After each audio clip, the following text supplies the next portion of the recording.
This is Nightline. Tonight, inside the shocking Kim Kardashian heist. New photos and details like you've never heard before about that brazen jewelry robbery during Paris Fashion Week. We're face to face with one of the so-called grandpa robbers. Did you know that your target was Kim Kardashian? And did you know who she was? And the hotel concierge tied up with the star. He said, when you feel the cold steel of a gun on the back of your neck. You have to be wise in such situations. The jaw-dropping conclusion of the trial. I call foul. Justice was not served. And the big question, where are the jewels? Plus, this is the one that counts. 5-time Olympic medalist, diver Tom Daley, opening up on his amazing nearly 20-year career at the top of the sport. I spent my whole life perfecting those 1.6 seconds, which is the time it takes to get from the 10-meter into the water in a dive. The disturbing thing he says he was told about his body and how it still impacts him today. From ABC News headquarters in New York, this is Nightline.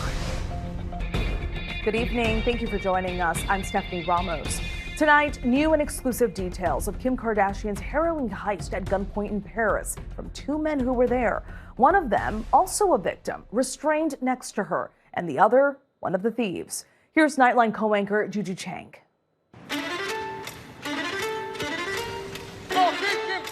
Kim Kardashian, as fashionable as ever. But this is no fashion show. This is her defiant walk into the Palace of Justice to face the criminals who held her at gunpoint, bound, gagged, and then robbed her 9 years ago.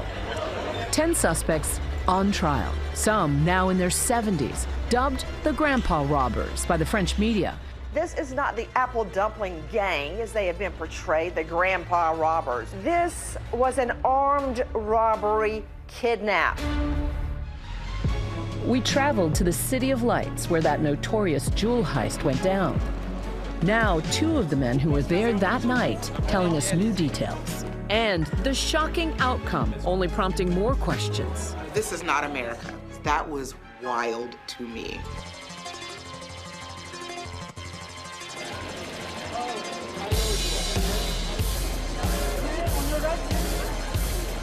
Paris Fashion Week, an unapologetic, fanciful parade of glamour. And in the fall of 2016, Kim Kardashian was at the center of it all. She has brands, really high fashion, high-end brands, throwing everything at her. She's the belle of the ball. Sharing her movements on social media, front row at Balmain. In a private room after the Balmain show, today's challenge was underwear or no underwear. Then a stop at Givenchy's offices. Second look at the day. You guys guess where I'm at? Flashing a diamond-encrusted grill. And that ring, 18.8 carats, worth $4 million. An upgraded wedding ring from her then-husband, Kanye West. Through it all, Kim was staying with her sister Kourtney, her personal assistant, and her stylist, Simone Harouche, at this hotel, a posh residence where celebrities like Leonardo DiCaprio, Madonna, and even Prince have reportedly stayed. We've just checked into the Hotel Portales. Back in 2016, it was known as the no-name hotel. In fact, you couldn't even get a reservation unless you got a referral. On that fateful Sunday, Kourtney goes clubbing, accompanied by the family bodyguard, Pascal Duvier. Kim calls it a night, calmly posting a selfie video from her room, unaware that a group of robbers were beginning to close in on her. We sat down with one of them, Younes Abbas. Did you know that your target was Kim Kardashian? And did you know who she was? Alors non, je ne connaissais pas Madame Kardashian. On m'a toujours dit, quand on m'a présenté l'affaire, l'épouse d'un rappeur. Younes and his band of alleged grandpa robbers brought their bicycles through these front doors, which were unlocked at the time. They went through this corridor, across the courtyard, to the front doors, where the concierge sat alone. Around 2:30 in the morning of October 3rd, the boss and two of his cohorts banged on the front door, demanding to be let in, wearing masks and fake police jackets.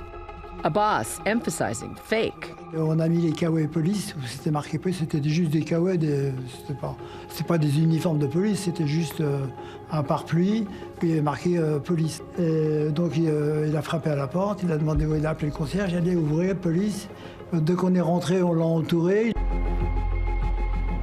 After they zip-tied the concierge, Abbas says he stayed on the ground floor to keep watch, while the other two men forced the concierge at gunpoint to take them up to Kim's suite just before 3 a.m. The robbers held her at gunpoint and escaped with Kim's jewelry, valued at more than $6 million by her insurance company, while she was nearly naked and alone in her hotel room. Kim detailing her reaction to them busting into her room on her show, Keeping Up with the Kardashians. I saw two guys holding another guy down in police uniforms, but right outside of my bedroom, 5 feet away. So I slid off my bed and picked up my phone, and I'm like, I don't know how to call 911 in a different country. And so I called Pascal, and then the guy came in, grabbed the phone from me, threw me on the bed. And I was like, this is it. These evidence photos, never before made public, showing the crime scene. Authorities say the men then bound and gagged Kim with black zip ties and duct tape. Kim was then carried to the ensuite bathroom. Kim explaining on the show that she was thinking of her family throughout these terrifying moments, the concierge translating between her and the robbers. And I said, while I'm being tied up, I'm like, are we going to die? Are they gonna kill us? And I was just crying and tell them I have babies. The thieves seen here on this security footage making their getaway on bikes. At some point, you fell and the jewels spilled out on the street? Et ensuite, la sangle qui dépassait s'est pris dans la roue. Et là, j'ai chuté, je suis tombé. Et là, quand le sac s'est versé, j'ai trouvé des bijoux. By then, Kim's bodyguard, as well as her sisters, Courtney and Kendall, had rushed back to the no-name hotel. An exasperated Kim was questioned until 4 a.m. before she was finally allowed to fly back home on her private jet. I can't really stress the dangerous nature of an armed robbery. We could have woken up that morning and read, Kim Kardashian dead from botched armed robbery. Kim's harrowing ordeal left many in disbelief. It's horrific, but thank God she's okay. After the robbery, Kim Kardashian uncharacteristically went dark. Many in the media trying to piece together what happened after Kim's interview with Parisian police was leaked, including the fact that she mentioned the hotel concierge was extremely calm, even though he was being held at gunpoint. I, like many people, thought that he may have handed over inside information to help the robbers. That wasn't true, and that became clarified. And in fact, he became a vital witness. That concierge reclaiming his truth. The consequences of the heist was very terrible for me. Abderrahman Ouatiki, who's from Algeria, was working at the no-name hotel at night while studying for his PhD at the prestigious Sorbonne University. He spoke to us outside the Palace of Justice about the immense scrutiny that followed him after Kim's police account of that night was leaked. You wrote a letter to Kim Kardashian. You said when you feel the cold steel of a gun on the back of your neck. Yeah, you have to be calm. So you have to be wise in such situations. Eventually, he was cleared as a suspect after authorities discovered DNA on duct tape and the zip tie used on Ouatiki, which was left at the scene. The grandpa robbers left a trail a mile wide, and that evidence was damning. Now Eunice, who even once wrote a book about his role in the armed robbery called I Sequestered Kim Kardashian, says he has regrets.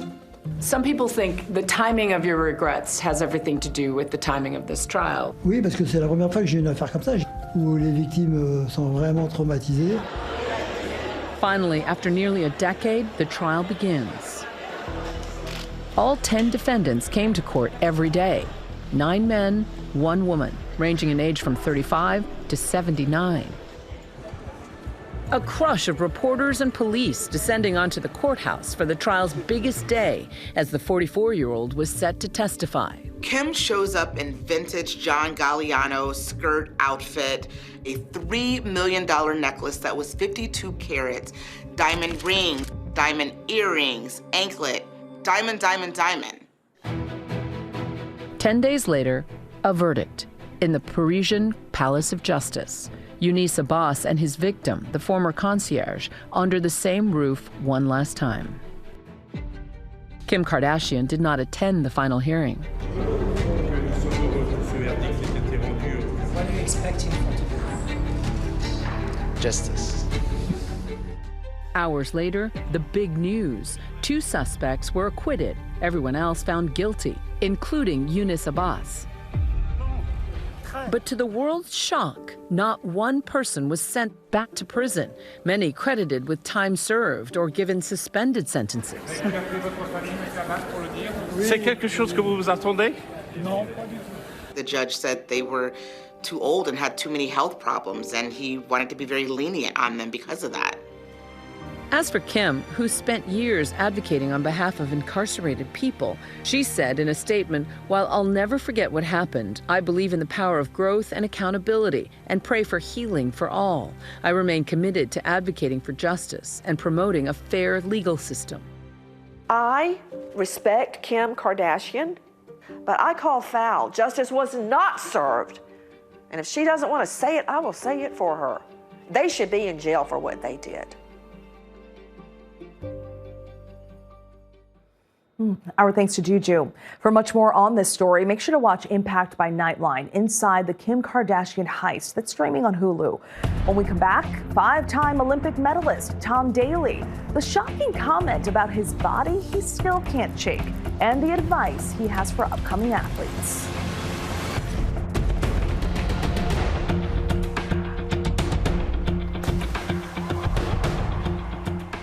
Welcome back. That's Tom Daley's spectacular performance at the 2012 Olympics, his second after splashing onto the scene as the youngest diver at the 2008 Games at just 14 years old. Now he's 31, a husband, 2 kids, and 5 Olympic Games later, he's ready to share all of the highs and lows along the way in a new documentary. As we at Nightline celebrate Pride Month, once again, here's Nightline co-anchor Juju Chang. Tom Daley, Olympian, Hello. welcome. Thank you. Tell me, when you look back, you have a documentary out. What moment still gives you goosebumps, and what moment taught you the most, do you think, about resilience? Yeah, I think there's so many things that I learned, actually, not just through my career, but also the process of making the documentary, because it's called 1.6 seconds, and I spent my whole life perfecting those 1.6 seconds, which is the time it takes to get from the 10-meter into the water in a dive. I think sport teaches you so many valuable lessons when it comes to perseverance, goal setting, dedication, and, you know, I dedicated my whole life in the pursuit of winning an Olympic gold medal. Well, let's take a look at a clip from this documentary, which takes you from your childhood through the Olympics. Did I go to the Olympics in Beijing 2008? Did I win a European title at 13, win a world championship at 15, because my dad wasn't going to see me win the rest and be the rest of the person I am today? Your dad was your biggest champion, clearly, and he died of a brain tumor when you were just 17. And I've heard you say that you didn't really properly grieve, that you dove the next day. It was only when you met your now husband did you begin that grief process. You know, it was always my dad and I's dream to go to an Olympic Games, to win an Olympic medal. And he was there for everything of that. The night he died, the next day, diving was like my escape. It was my safe space. It was my way to be able to get out of everything. But then, I didn't really allow myself the time to think about it. But it wasn't until I met my husband that I was actually, he started asking me, why don't you speak about your dad? Why don't you do the things that you used to do with him? I didn't know. I didn't know why I didn't do any of those things. I guess I'm also a bit of a people pleaser, and I hate making other people feel uncomfortable. So it's something that I'm learning to be better at, but it's always it's part of the process. What is the message in the documentary that people can take? I mean, there's lots of things that I go into depth in in the documentary when it comes to what it was like going back to school after going to the Olympics at 14 and the bullying that happened, and then losing my dad, and then struggling with an eating disorder, and all in the pursuit of trying to get that Olympic gold medal. And I feel like I just went through it very much alone. But I think the message that I hope people take away is that don't go through it alone. Find that person that you can confide in, find that person that you can share your struggles with, because being able to go through it with someone else will completely change the way you can cope. One of the issues you raised that you pointed out is body issues, which no one would look at you and think you were struggling with any kind of body issue, and yet it's becoming increasingly talked about among men. I was told by my performance director when I was 17 that I needed to lose weight and that I was overweight. And it was the first time that I saw somebody, or I realized that somebody was looking at my body more than just what it was to be an athlete. It was looking at it, what it looked like. And from then, I kind of spiraled into not really knowing what to do with that. And ever since then, I've just always had these battles and struggles with what I eat and how I eat, what exercise I do, what I put in my mouth, what I don't. And it all kind of stems from that one moment. Do you still struggle? Yeah, I still struggle, nowhere near to what the levels that I used to. But now being a retired athlete and trying to figure out what that relationship with my body is now is completely different, especially also within the queer community as well. There's such standards with social media, and you find yourself falling into this trap. And that's the whole point, is that there's always something in the back of your head telling you that it could be better. You're bringing up the queer community. I just want to talk a little bit about your beautiful family, because you and your husband have had 2 beautiful children via surrogate, and yet surrogacy is often facing backlash as well. How do you feel about the issue? You know, I think there are so many different ways now to have a family, and we are so incredibly lucky that one of our friends was able to carry our beautiful children, and we're eternally grateful for them making our dream family come true. Now we're 7 and 2, my kids are, so yeah. And when you think back to this film and the legacy and the message you want to give to your kids and other kids everywhere, what would that be? I think the one piece of advice that I would give to the younger generation of, sporting people coming up is to never hold anything back. Leave everything out on the field, in the pool, and give it your best shot every day. And some days you'll give everything you've got and it wasn't the amount that you could give the day before. But be kind to yourself and just allow yourself to give everything you've got, and some days that's more than others. Well, that's beautiful. Tom Daley, thank you so much for joining us. And the documentary 1.6 Seconds is out now on Olympics.com. We'll be watching. Our thanks again to Juju. When we come back, Sir Beckham, the rumor that has royal enthusiasts on both sides of the pond chuffed to bits.